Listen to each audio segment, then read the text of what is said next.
অনেকদিন শেখ হাসিনার ভিডিও কিংবা অডিও বার্তা নিয়ে খুব একটা আলোচনা হচ্ছিল না। হঠাৎ করে শেখ হাসিনার আরেকটি অডিও বার্তা সাম্প্রতিক সময়কে নিয়ে বেশ আলোচিত হচ্ছে। সেখানে শেখ হাসিনা সরকারের নানা বিষয়ে কথা বললেন। এবারের অডিও বার্তায় অবশ্য খুব বেশি তার সরকারের যে উন্নয়নের ফিরিস্তি, সেই উন্নয়নের ফিরিস্তি শোনা গেল না। যেটা শোনা গেল সেটা হচ্ছে যে বর্তমান সরকার এবং ইউনূস প্রশাসন কি করছেন, কিভাবে চলছেন, সেটা চলা উচিত কিনা, সেই কথাগুলোর ভেতরে দুই তিনটা বেশ গুরুত্বপূর্ণ তথ্য রয়েছে, যে তথ্যগুলো সাধারণত সামাজিক যোগাযোগ মাধ্যমে কিংবা গণমাধ্যমে চর্চা হয়নি কিংবা আমরা কেউ জানি না। সেই তথ্যগুলো নিয়েই গুরুত্বপূর্ণ সেই তথ্যগুলো একটা খুবই গুরুত্বপূর্ণ, ডক্টর ইউনূস সরকারের এবং ডক্টর ইউনূস সম্পর্কে তিনি বলেছেন সত্য মিথ্যা তিনি জানেন। আরেকটি গুরুত্বপূর্ণ বার্তা তিনি আওয়ামী লীগের বার্তা হিসেবে বলেছেন, যেটা আমরা শেষে সেই আলোচনায় চলে যাব, যে আওয়ামী লীগের পরবর্তী করণীয় সম্পর্কে তিনি খুবই স্পষ্ট কথা বলেছেন। কিন্তু শেখ হাসিনা আমলে, আওয়ামী লীগ আমলের ভুল ত্রুটি, সেগুলো নিয়ে তাকে কোনো কথা বলতে শোনা যায়নি। কি বললেন তিনি, কি বলতে চাইলেন, আগামীতে আওয়ামী লীগ কোন পথে যাচ্ছে, ডক্টর ইউনূস সরকারের ভেতরের কথাই বা কি প্রকাশ করলেন, সেই আলোচনায় এই ভিডিওতে করব। বলছিলাম, শেখ হাসিনার নতুন অডিও সাম্প্রতিক সময়ে গতকালকেই তিনি একটি ভার্চুয়াল মিটিং করেছেন নেতাকর্মীদের সঙ্গে। সেই ভার্চুয়াল মিটিংয়ের অডিও নিয়ে সামাজিক যোগাযোগ মাধ্যমে বেশ আলোচনা চলছে এবং সেখানে 10 মিনিটের বেশি সময় তিনি একটানা কথা বলেছেন। সেই কথায় অনেকগুলো দিক তিনি তুলে ধরলেন। প্রথমে তার ওই দিকগুলো নিয়ে কথা বলবো, তারপরে ব্যক্তিগতভাবে আমাদের কিছু জিজ্ঞাস্য আছে, সেই জিজ্ঞাস্য নিয়েও আলোচনা করার চেষ্টা করব। কি বললেন তিনি, সেগুলো চলুন জেনে নেওয়া যাক। তিনি বললেন, ডক্টর ইউনূস সরকার নির্বাচন দেবে না, তারা নির্বাচন করবে না, তারা অনেক দিন থাকবে এবং যুদ্ধ খেলা সামনে এনেই নির্বাচন ব্যাপারটাকে ডিলে করবে, যে ব্যাপারটা নিয়ে চারিদিকে প্রচুর আলোচনা চলছে। তিনি বললেন, মানুষের নিরাপত্তা নেই, নারীদের নিরাপত্তা নেই। জুলাই হত্যাকাণ্ডের জন্য আমি জুডিশিয়াল ইনকোয়ারি কমিটি করে দিয়েছিলাম, তাদেরকে কাজ করার সুযোগ দেয়নি, তাহলে তো জানা যেত যে জুলাই হত্যাকাণ্ডের পেছনে মূল অপরাধী কারা, অর্থাৎ জুলাই হত্যাকাণ্ডে তাকে যে অপরাধী করা হচ্ছে সেই কথা তিনি অস্বীকার করে তিনি বললেন যে তিনি জুডিশিয়াল কমিটি করে দিয়েছিলেন, বিচার বিভাগীয় তদন্ত কমিটি, সেই কমিটিকে কাজ করতে দেয়া হয়নি, সেই কমিটি বাতিল করে দেয়া হয়েছে। সেই কমিটি যদি কাজ করতে পারত, তাহলে জুলাই হত্যাকাণ্ডের নাকি সঠিক তথ্য আমরা পেতে পারতাম। বলেছেন, শ্রমিকের টাকা মেরে খাওয়া লোক দেশের কথা ভাবে না। এই কথাটা তিনি ডক্টর ইউনূসকেই এক ধরনের আক্রমণ করার চেষ্টা করেছেন। করিডোর নিয়ে তিনি কথা বলেছেন যে মায়ানমারের তো অনেক জায়গা আছে, তাদের পোর্ট আছে, তাহলে বাংলাদেশকে কেন ব্যবহার করা হবে, বাংলাদেশকে কেন ব্যবহার করতে দেয়া হবে, করিডোরের প্রসঙ্গই বা কেন ডক্টর ইউনূস সরকার কেন কথা বলবে, কেন এই ব্যাপারে তার এত আগ্রহ, স্বার্থটা কোথায়। তিনি বলেছেন যে পররাষ্ট্র উপদেষ্টা বলেছেন বর্ডারের একটা অংশ মায়ানমার সাইডের আমাদের নিয়ন্ত্রণের বাইরে, সেই ব্যাপারের সমালোচনা করে তিনি বলেছেন, আমি যতদিন পর্যন্ত ক্ষমতায় ছিলাম কক্সবাজার চিটাগাং অঞ্চলের বর্ডার, সমস্ত বর্ডার আমাদের নিয়ন্ত্রণে ছিল, এখন সরকার বলছে বর্ডার তাদের নিয়ন্ত্রণে নেই, তাহলে তারা কি করছে, এই কথা বলেছেন। তারপরে যেটা বলেছেন যে তার আর কি, তার তো কিছু যায় আসে না, তার তো বিদেশে অনেক জায়গা রয়েছে, সে ফুরুত করে বিদেশে কোনো একটা দেশে চলে যাবে, ভুক্তভোগী হবে দেশের মানুষ। এই জন্যই ডক্টর ইউনূসকে ক্ষমতা থেকে সরাতে হবে, এই ইম্পর্টেন্ট মেসেজটা তিনি তার কর্মীদেরকে দেওয়ার চেষ্টা করেছেন। এবং এই কথাগুলো বলতে গিয়ে তিনি একটা খুবই গুরুত্বপূর্ণ কথা বলেছেন, সেটা হচ্ছে ডক্টর ইউনূস সরকার নাকি 40 জনের একটা টিম করেছে, ডিজিটাল মার্কেটিংয়ের জন্য 40 জনের একটা টিম কাজ করছে। এই টিমটা ডক্টর ইউনূস সরকারের পক্ষে জনমত তৈরি করা এবং এই জনমত তৈরির ক্ষেত্রে বুস্টিং সহ নানা রকমের কর্মকাণ্ড করে ভার্চুয়ালি দেখানোর চেষ্টা করছে যে ডক্টর ইউনূস সরকারকে জনগণ চাচ্ছে, এই কারণেই তারা আরও 5 বছর ক্ষমতায় থাকতে চায়। অর্থাৎ একটা মার্কেটিং টিমকে কাজে লাগানো হচ্ছে, এই তথ্য শেখ হাসিনা বললেন। আদতেও কি এটা সঠিক? ডক্টর ইউনূস সরকার কি সত্যি একটা মার্কেটিং টিম তৈরি করেছেন? 40 জনের একটা টিম তৈরি করেছেন যারা ডিজিটাল মার্কেটিং করছে বর্তমান সরকারের পক্ষে? কখনো কখনো এই আলোচনায় কিন্তু মানে এরকমভাবে স্পেসিফিক 40 জনের টিমের কথা নিয়ে না হলেও এই আলোচনাটা কখনো কখনো আমরা শুনেছি যে ভার্চুয়ালি ডিজিটাল মার্কেটিংয়ে ডক্টর ইউনূস সরকারের পক্ষে কেউ কেউ কাজ করছেন। সেটা যে এরকম একটা টিম করে করা হচ্ছে, এই তথ্যটা শেখ হাসিনা বলার চেষ্টা করলেন। সত্য মিথ্যা সেটা তিনিই জানেন। বলেছেন কাশ্মীর জঙ্গি হামলার প্রতিবাদ না করে সেটা নিয়ে বিভিন্ন ধরনের কথা বলছে এই সরকার, যেটা আমাদের নিরাপত্তার জন্য হুমকি স্বরূপ এবং আমাদের দেশটাকে একটা জঙ্গি রাষ্ট্র হিসেবে বিশ্বের বিভিন্ন দেশ আখ্যা দেওয়ার সুযোগ পাচ্ছে। যুদ্ধের কথা বলছে ডক্টর ইউনূস সরকার, কার সাথে যুদ্ধ করবে সেই প্রশ্ন তিনি করেছেন। এসব করতে গিয়ে বাংলাদেশের অর্থনীতি ডক্টর ইউনূস সরকার ধ্বংস করে ফেলেছেন, সেই কথা বলার চেষ্টা করলেন।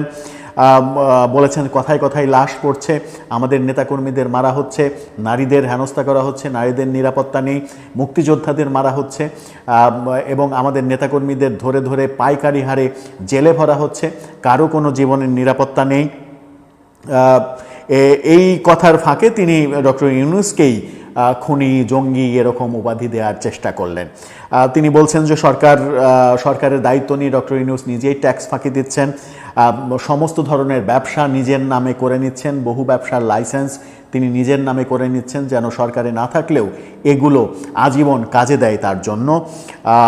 এই কথার মাঝে তিনি একটা খুবই গুরুত্বপূর্ণ কথা বলেছেন। সেই কথাটার আগে আরেকটা কথা বলেনি, সেটা সমন্বয়কদের কথা বলেছেন। সমন্বয়করা আঙুল ফুলে কলা গাছ হয়েছে, মাত্র 8 মাসে বিদেশে তারা টাকা পাচার করছে, তারা গাড়ি বাড়ি করছে। ইউনূসকে সরিয়ে গণতান্ত্রিক ধারা অব্যাহত রাখতে হবে। সেই গণতান্ত্রিক ধারা অব্যাহত রাখতে কারা ক্ষমতায় আসবে সেই ব্যাপারে তিনি কিছু বলেননি। বলেছেন ইউনূস সরকারকে সরাতে হবে, এই সরকারের পতন ছাড়া কোনো পথ নেই, তাদেরকে সরিয়ে ফেলতে হবে। কিন্তু তাদেরকে সরিয়ে কারা ক্ষমতায় আসবেন সেই ব্যাপারে স্পষ্ট কিছু বলেননি।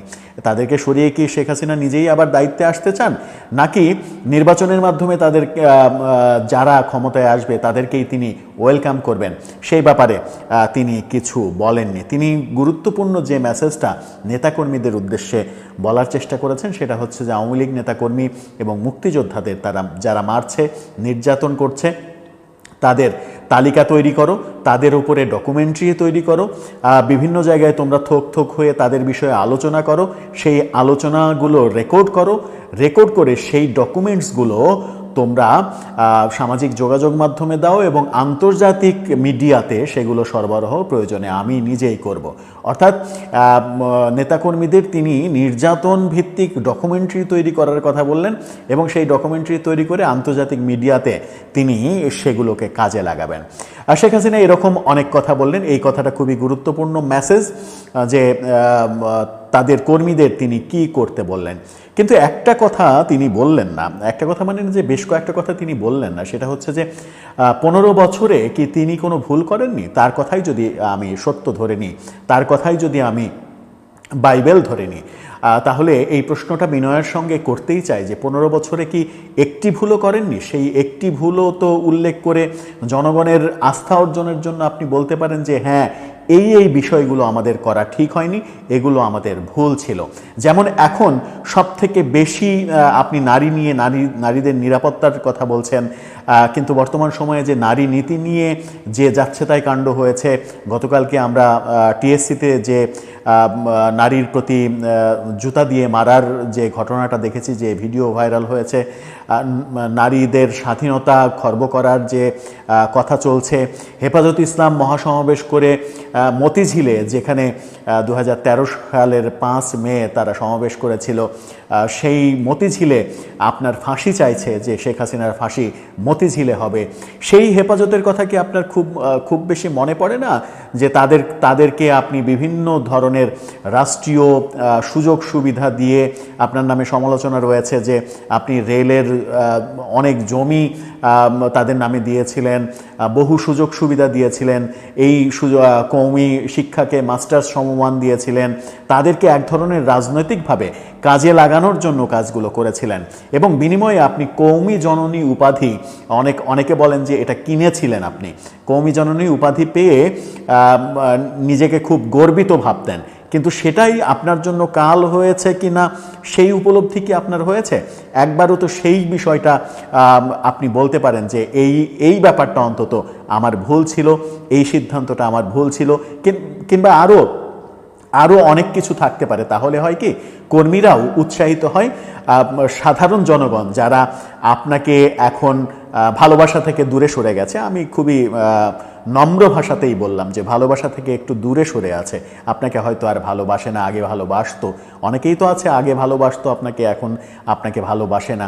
তাদেরও তো একটা সান্ত্বনার ব্যাপার থাকতে পারতো যে শেখ হাসিনা মানুষ তো, দিন শেষে তিনি মানুষ তো, তার বিরুদ্ধে যে এত এত সমালোচনা, এত এত অভিযোগ, সেই অভিযোগের প্রেক্ষিতে তিনি কিছু কিছু ব্যাপার মেনে নিচ্ছেন যে আমার এই ভুলগুলো ছিল, কৌমি জননী উপাধি নেওয়াটা আমার ভুল ছিল, এই কাজটা আমার ভুল ছিল, এই কাজটা আমার করা ঠিক হয়নি, অমুককে মন্ত্রী বানানো আমার ঠিক হয়নি, পলকের মতো মালদের নিয়ে এসে মন্ত্রী বানিয়ে হাজার হাজার কোটি টাকা মেরে খাওয়ার সুযোগ করে দিয়ে আপনি ভুল কাজ করেছেন, বিপুর মতো লোককে আপনি বিদ্যুৎ মন্ত্রণালয়ের দায়িত্ব দিয়ে বিদ্যুৎ সেক্টরের 12টা বাজিয়ে দিয়েছেন, তৌফিক ইলাহির মতো একজন উপদেষ্টাকে জ্বালানি খনিজ সম্পদের উপদেষ্টা বানিয়ে আপনি ম্যাসাকার করে দিয়েছেন, আপনি মোস্তাকের শপথ অনুষ্ঠান পরিচালনাকারী এইচটি ইমামকে আপনার উপদেষ্টা বানিয়েছেন, যিনি কিনা মোস্তাকের শপথ অনুষ্ঠান পরিচালনা করেছিল এবং মুক্তিযুদ্ধ চলাকালে, উল্লেখ্য মুক্তিযুদ্ধ চলাকালে তিনি চাকরি ছেড়ে যুদ্ধে যোগদান করেননি, সেই সময় তিনি বহাল তবিয়তে চাকরি করেছেন। সেই মানুষটাকে আপনি আপনার উপদেষ্টা বানিয়েছেন, যিনি আপনার বাবাকে খুন করে রাষ্ট্রপতি হলেন এবং সেই শপথ অনুষ্ঠান পরিচালনা করলেন। আপনি সালমান এফ রহমানের মতো বিতর্কিত ব্যবসায়ী দরবেশকে আপনার উপদেষ্টা বানালেন। আপনি এই বাংলাদেশের নাম্বার 1 যুদ্ধাপরাধীর বাংলাদেশে নাগরিকত্ব চাওয়া যে ব্যক্তিটা, সেই ব্যক্তি ইকবাল সোবহান চৌধুরীকে আপনি আপনার তথ্য উপদেষ্টা বানালেন। অনেক ভুল তো আপনার ছিল, সেই ভুলের কিছু ভুল স্বীকার করলে অন্তত মানুষ বুঝতে পারে যে শেখ হাসিনাও রক্তে মাংসে গড়া মানুষ, তারও ভুল হয়, কখনো তিনি নিজে ভুল করেছেন, কখনো অন্যের পাল্লায় পড়ে ভুল করেছেন।